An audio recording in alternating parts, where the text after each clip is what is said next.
trasladamos a la sede donde a esta hora pues habla el presidente de Brasil, Jair Bolsonaro. De una implementación especial. Como por ejemplo, mi país estuvo muy cerca del socialismo, lo que nos puso en una situación de corrupción generalizada, una grave recesión económica y también altas tasas de crimen y muchos ataques a los valores familiares y religiosos que forman nuestras tradiciones. En el año 2013, el acuerdo entre el gobierno petista y también la dictadura cubana llevó a un riesgo, pero todo esto simplemente trajo desgracia y también hubo una fiscalización de los salarios y se violaron los derechos fundamentales, como el del buen vivir. El verdadero trabajo es importante, créanlo. Tiene que ser respaldado por entidades de derechos humanos e incluso de la ONU. Antes de que yo asumiera el gobierno, casi el 90% de ellos dejaron Brasil por una acción unilateral del régimen cubano, quienes decidieron simplemente someter la cualificación médica para ejercer su profesión. De esta manera, nuestro país dejó de contribuir con la dictadura cubana, simplemente llevando a La Habana $300 millones todos los años. La historia nos muestra muy bien de que para allá en los años 60 muchas personas fueron enviadas para colaborar con la implementación de las dictaduras. Hace pocas décadas intentaron cambiar el régimen y intentaron llevarlo no solamente a Brasil, sino a muchos países de América Latina, pero fueron derrotados. Civiles, militares brasileños murieron y muchos otros también tuvieron su reputación destruida, pero vencimos en aquella guerra y nosotros resguardamos nuestra libertad. En Venezuela, esa gente del régimen cubano, llevados por Hugo Chávez, también llegaron. Y hoy aproximadamente son 60.000 quienes interfieren y controlan todas las áreas de la sociedad local, principalmente en la inteligencia y en la defensa. Venezuela, que era un país pujante y democrático, hoy experimenta la crueldad del socialismo mismo. El socialismo sí, claramente está allí en Venezuela. Todos son pobres y nadie tiene libertad. Brasil ha estado consciente de ese impacto de la dictadura venezolana. Más de 4 millones que huyeron del país. Una gran parte huyó hacia Brasil. Huyeron del hambre y de la violencia. Nosotros hemos hecho nuestra parte para ayudarlos a través de la operación que se ha llevado a cabo humanitaria desde el gobierno brasileño y que ha sido elogiada a nivel mundial. Hemos trabajado también con otros países, entre ellos los Estados Unidos, para que la democracia sea restablecida en Venezuela. Pero también nosotros trabajamos duramente para que otros países de América del Sur no experimenten este régimen nefasto. En el Foro de Sao Paulo, una organización criminal que fue creada en los años 90 por Fidel Castro, Lula y Chávez para difundir e implementar el socialismo en América Latina, todavía continúa viva y tiene que ser combatida. Señoras y señores, en busca de prosperidad, nosotros estamos adoptando políticas que nos aproximen a los otros países para el desarrollo y que consoliden las democracias. No puede haber libertad política sin que también haya libertad económica.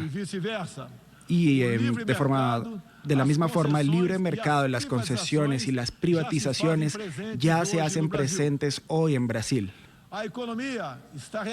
La economía está rompiendo casi 2 décadas de irresponsabilidad fiscal, en donde se paralizó el Estado por la corrupción generalizada.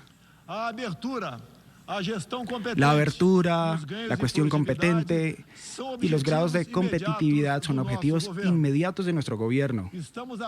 Estamos abriendo la economía y nos estamos integrando a las cadenas globales que tienen valor. Simplemente en 8 meses nosotros logramos conseguir los 2 acuerdos comerciales más importantes de la historia del país, aquellos que fueron firmados entre el Mercosur y la Unión Europea, y también entre el Mercosur y el área europea de libre comercio. Nosotros pretendemos seguir adelante con muchos otros acuerdos en los próximos meses. Estamos también listos para empezar nuestro proceso de adaptación y de ingresar para la Organización de la Cooperación de Desarrollo Económico, OCDE. Nosotros ya estamos adelantando las prácticas mundiales más elevadas en todos los terrenos de desregularización financiera para la protección ambiental. Señorita Izani Kapalá, una indígena que está aquí presente del Brasil. Ahora vamos a hablar de la Amazonía. En primer lugar, mi gobierno tiene el compromiso solemne con la preservación del medio ambiente y también del desarrollo sustentable en beneficio de Brasil y también del mundo. Brasil es uno de los países más ricos en cuanto a la biodiversidad y también las riquezas minerales. Nuestra Amazonía es la más grande, incluso que la propia Europa occidental, y permanece allí en resguardo. Una prueba de que somos uno de los países que más protege el medio ambiente es que en esta época del año, el clima seco y los vientos favorecen a las quemadas y los incendios espontáneos, también por personas criminales.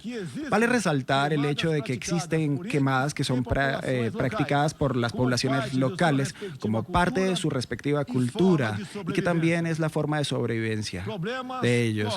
Algunos problemas de este tipo también cualquier país lo tiene, pero los ataques sensacionalistas que nosotros sufrimos por gran parte de la comunidad internacional debido a los focos de incendios en la Amazonía despertaron nuestro sentimiento patriótico. Es una falacia de decir que la Amazonía es un patrimonio de la humanidad. Es equívoco desde los términos científicos, quienes han afirmado que la floresta está en riesgo. Valiéndose de esas falacias, hubo un país que en vez de ayudar, simplemente se embarcó en las mentiras de los medios de comunicación y se comportó de forma irrespetuosa y también con un espíritu colonialista. Nos tocaron lo más sagrado, nuestra soberanía. Allí en ese encuentro del G7 sugirieron aplicar sanciones contra el Brasil sin siquiera haber escuchado nuestro punto. Agradezco a aquellos que no aceptaron llevar adelante y sacar adelante esta propuesta. En especial, el presidente Donald Trump, que bien señaló el espíritu que debe reinar entre los países de la ONU, el respeto a la libertad y la soberanía de cada uno de nosotros. Hoy el 14% del territorio brasileño está demarcado como tierra indígena, así que es necesario entender que nuestros nativos son seres humanos, exactamente y tal como cualquier uno de nosotros. Ellos quieren y merecen una forma de vida tal como nosotros tenemos los mismos derechos. Yo quiero dejar claro en algo, y es que Brasil no va a aumentar el área que ya está demarcada como tierra indígena como algún jefe de Estado le gustaría que fuera. En Brasil existen 225 pueblos indígenas, más allá de las referencias de las 70 tribus que están viviendo en las áreas demarcadas. Cada pueblo y tribu con su propio cacique, su propia cultura, su propia tradición, sus propias costumbres y principalmente su forma de ver el mundo. Es una visión de un líder indígena y esta no representa la de todos los indígenas brasileños. En muchas ocasiones, muchos de esos líderes, como el cacique Raoni, son usados como una pieza de maniobra por los gobiernos extranjeros en su guerra de información, simplemente para avanzar en sus propios intereses en la Amazonía. Infelizmente, algunas personas desde dentro y fuera de Brasil, apoyadas por ONGs, intentan simplemente socavar los valores de los indígenas y los tratan como hombres de las cavernas. Pero Brasil ahora tiene un presidente que se preocupa por aquellos que han estado marginados hasta la llegada de los portugueses en 1500. Los indígenas no quieren ser pobres y también encima de una tierra rica. Simplemente lo que ellos quieren, y especialmente donde están las tierras más ricas del mundo, donde están la Sierra del Sol, por ejemplo. En estas reservas existe una gran abundancia de oro, de diamantes, uranio, aluminio y también, entre otros, minerales. Estos territorios son enormes.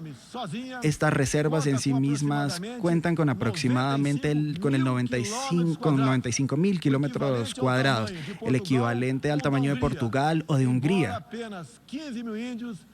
Y allí simplemente hay pocas comunidades vivas en esa área. Eso demuestra algo, y es que quienes nos han atacado no están preocupados por los indígenas ni por su calidad humana, sino por la biodiversidad y también por los recursos que hay en esas áreas. Y para mostrar, señores, que claramente no existe una autoridad única entre los indígenas, yo quiero leer una carta aquí que es en gran parte de todas las comunidades indígenas que están interesadas. El grupo de agricultores indígenas de Brasil, formado por diversas etnias y con la representación de diferentes personas a lo largo de la federación, que habitan una área de más de 30 millones de hectáreas en el territorio brasileño, respetuosamente, mediante la Asociación Brasileña, han dejado en manifiesto que aquí, por ejemplo, Calapalo, que está presente, de parte de los indígenas de Mato Grosso, toda esa fuerza ante las Naciones Unidas y también en los Estados Unidos es importante, porque hemos vivido una realidad en los pueblos de Brasil y hemos visto cómo se ha propagado un cuadro de mentiras por los medios nacionales e internacionales. Ellos insisten en hacer en los pueblos indígenas de Brasil una reserva de mercado, simplemente para atender intereses extranjeros de países que simplemente ven a Brasil como una colonia sin reglas y sin soberanía. Brasil posee el 14% de su territorio nacional, que ha sido regularizado como tierras indígenas, y muchas de esas comunidades están sedientas para que el desarrollo de esta parte de Brasil finalmente ocurra sin ningún entramado ideológico o burocrático, y esto facilitará el alcance de una mayor calidad de vida en las áreas de emprendimiento, salud y educación. Una nueva política indígena en Brasil es necesaria. El día de hoy, es necesario para llevar a cabo medidas que pueden ser incentivadas en la búsqueda de la economía económica de los indígenas. Asimismo, y ciertamente, un conjunto de decisiones en este sentido, nosotros vamos a poder deslumbrar un nuevo modelo para la cuestión indígena brasileña. Un nuevo tiempo para las comunidades indígenas es fundamental. La situación de extrema pobreza en la que se encuentran, sobreviviendo simplemente. Una gran familia de indígenas nunca representó la dignidad ni el desarrollo. El ambientalismo radical, así como el indigenismo traspasado y fuera de sintonía con la que se asumen los pueblos indígenas, representan un atraso de la marginalización y la completa ausencia de la ciudadanía.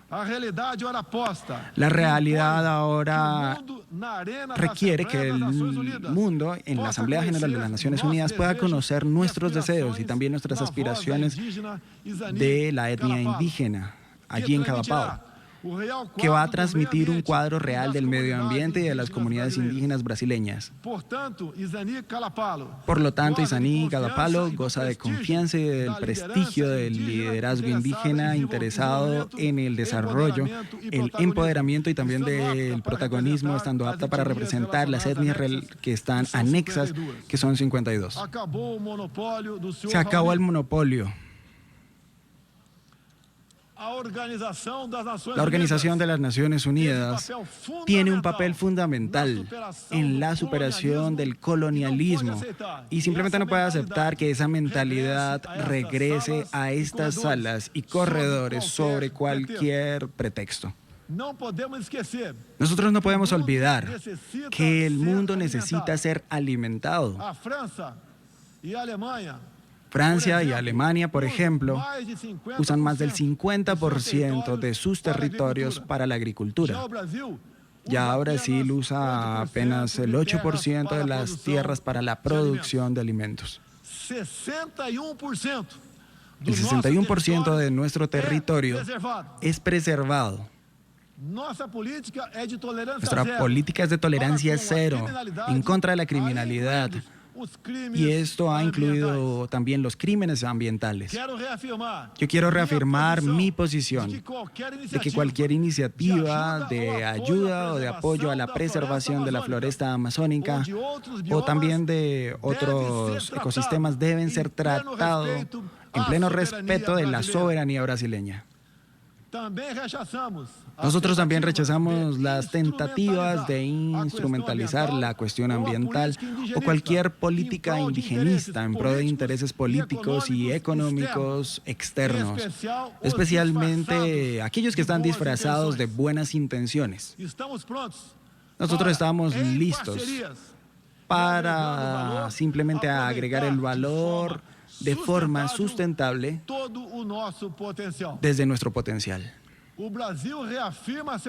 Brasil reafirma su compromiso intransigente con los más altos patrones de derechos humanos, con la defensa de la democracia y también de la libertad, la expresión libre de religión y también de prensa.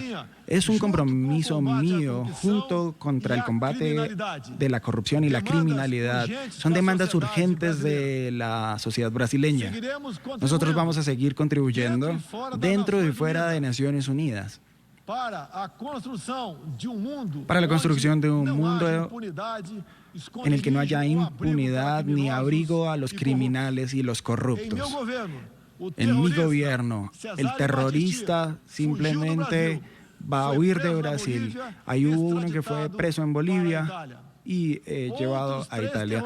Otros 3 terroristas paraguayos, un chileno que vivía en Brasil como refugiados políticos, también fueron llevados a cabo y extraditados a sus respectivos países. Terroristas simplemente se disfrazan de perseguidos políticos, no van a encontrar más refugio político en Brasil. Hace poco, presidentes socialistas que iban antes de mi administración gastaron millones y millones para comprar el Parlamento y los medios de comunicación, todo por un proyecto de poder absoluto.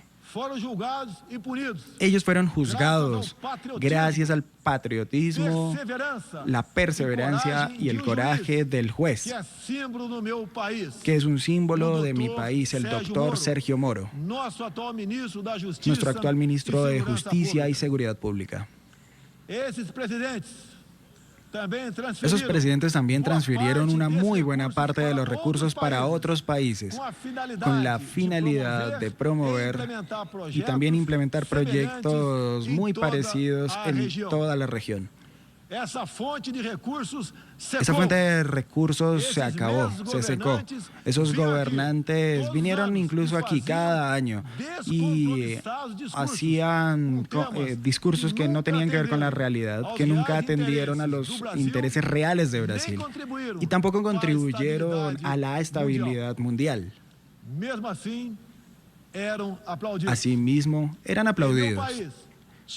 En mi país tuvimos que hacer algo al respecto de los casi 70.000 homicidios y los crímenes violentos incontables que anualmente masacran a la población brasileña. La vida es lo más sagrado de los derechos humanos. Nuestros policías militares eran un objetivo preferencial del crimen. Simplemente en el año 2017, cerca de 400 policías militares fueron cruelmente asesinados. Pero esas cosas están cambiando. Se han tomado medidas y conseguimos reducir en más del 20% aquel número de homicidios en los 6 primeros meses de mi gobierno. Las aprehensiones de cocaína y de otras drogas también llegaron a niveles récord. El día de hoy Brasil está mucho más seguro e incluso tiene más hospitalidad. Acabamos de extender la extensión de visas para países como Estados Unidos, también ya Japón, Australia y Canadá. Y también estamos estudiando adoptar medidas similares para China e India, entre otros. Con mucha más seguridad y con estas facilidades nosotros queremos que todos puedan conocer Brasil, en especial nuestra Amazonía, con toda su grandeza y belleza natural. Ella no está devastada y tampoco está consumida por el fuego, como dicen de forma mentirosa los medios de comunicación.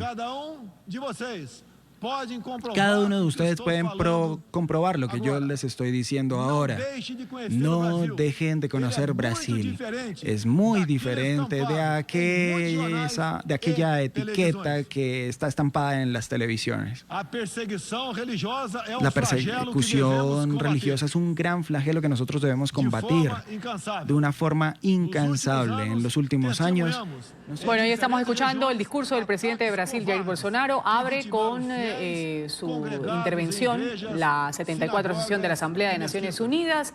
Ahí ha hablado de varios temas y principalmente de su política ambiental con la Amazonía, asolada por incendios forestales. Ha dicho que esto sembró patriotismo en los brasileños y que hubo países que se han dedicado a criticarlo en el G7. Agradecido a Donald Trump por defenderlo. Tras recibir autorización médica para viajar después de una operación por una puñalada que recibió en el 2018 durante su campaña electoral, ahí vemos al político de extrema derecha en el podio frente a los líderes mundiales. Corte comercial. En la mañana volvemos enseguida con más discursos de la ONU.